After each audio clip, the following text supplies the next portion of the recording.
de rien, ni du mal, ni du bien. Que Dieu me pardonne, j'ai le cœur lourdé comme un gars. Peur de personne, comme un gars. Que Dieu me pardonne.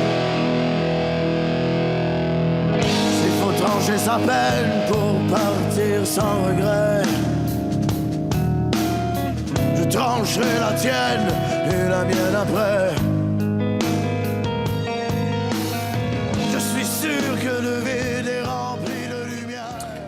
Bonsoir Estelle, ravi Bonsoir, de vous Mohamed. retrouver. On parlait de la France et de l'Algérie. On a donc appris la mort ce week-end de Roger Tabra, poète et parolier. Oui, depuis l'annonce de sa mort, les hommages se multiplient au Québec. Il était d'origine algérienne, il était français, mais il a fait toute sa carrière au Québec, dans la belle province, où il est devenu un parolier incontournable.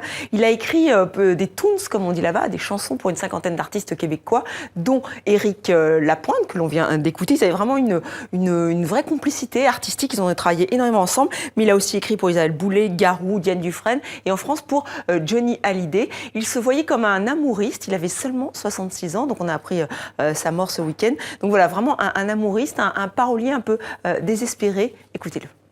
C'est un métier de fou, c'est de mettre quasiment en musique, si tu veux, la folie des autres, l'amour, les histoires d'amour des autres, les préoccupations des autres qui n'ont pas les moyens ou qui ne savent pas vraiment le faire ou qui ont peur de le faire.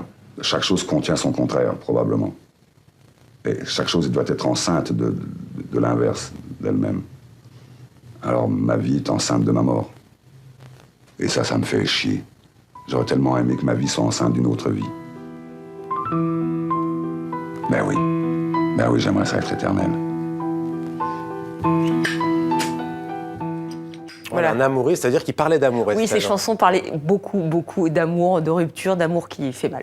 Ça Voilà arrive qui assez est souvent. dit. Une exposition au programme également, Estelle, à ne pas manquer. Si on est de passage à Paris, c'est au musée Picasso, exposition sur le Picasso sculpteur. Oui, c'est pas le côté le plus connu en fait du grand public, et pourtant, chez Picasso, la sculpture a traversé le siècle. Il a commencé en autodidacte en 1902 et il n'a pas arrêté de sculpter jusque dans les années 60. Alors parfois il s'arrêtait, parfois il y revenait. C'était un peu sa récréation. Et comme dans la peinture, vous voyez, il a multiplié les genres, les matières, les styles. Ce qui est intéressant dans cette exposition, donc au musée Picasso à Paris, c'est qu'il y a plus de 240 œuvres. On n'avait pas vu ça depuis des dizaines d'années, autant d'œuvres de sculpture de Picasso. Et on peut voir des œuvres rares. On a vu cette série de 6 verres d'absinthe qui date de 1914. C'est la première fois qu'on les voit réunis ensemble. Et là, ce sont les baigneurs disposés tels que le maître voulait que ces sculptures soient disposées. Et ça aussi, c'est vraiment une curiosité à voir dans ce musée. Et ce qui est intéressant, c'est que ça met vraiment en parallèle, en résonance, les sculptures et les peintures, car pour Picasso, les deux allaient ensemble, comme nous l'explique l'une des deux commissaires de l'exposition.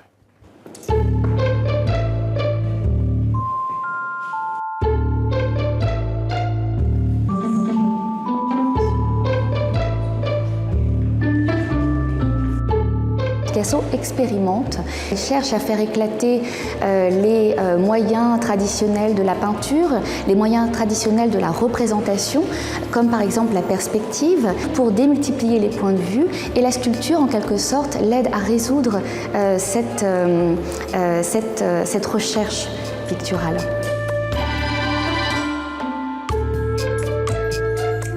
Dès les premières sculptures, Picasso cherche à les recouvrir de peinture.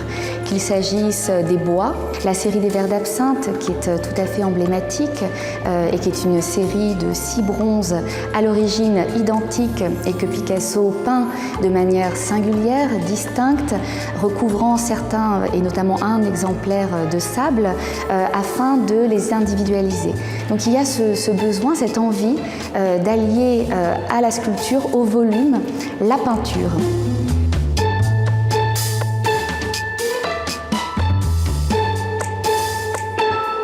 C'est le premier à avoir introduit au XXe siècle un objet de la vie courante, des éléments de rebut, par exemple des caissettes en bois. Picasso aime récolter ces objets du rien qui ne sont pas artistiques, absolument pas noble et qu'il fait rentrer dans cette catégorie très classique qui est celle de la sculpture.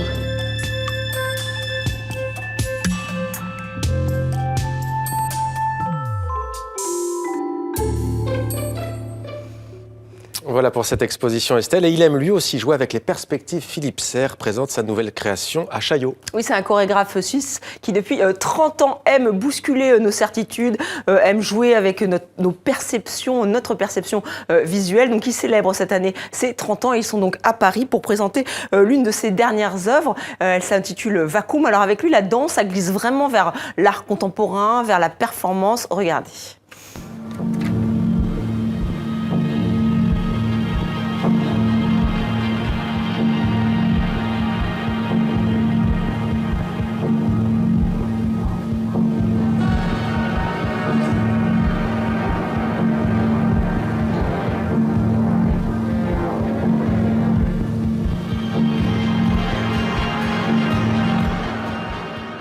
Donc Vacuum, qui est l'une des dernières créations de Philippe Serre, ce chorégraphe suisse, une pièce assez courte, 25 minutes seulement, et qui répond à deux autres œuvres, Blackout et Néon. On parlait de Picasso, alors sans en faire de parallèles audacieux, mais c'est vrai que Philippe Serre aime aussi jouer avec la matière. Par exemple, dans Blackout, il met de la matière sur le plateau avec les danseurs, et ils doivent jouer là aussi avec les perspectives. C'est assez sensuel, toujours très étonnant, peut-être un petit peu intellectuel, vous me répondrez. Mais si vous avez envie de découvrir cet univers surprenant et qui peut vous emmener assez loin, eh bien, allez au Théâtre de Chaillot découvrir donc Philippe Serre. C'était demandé le programme. Merci beaucoup Estelle pour cette chronique culture.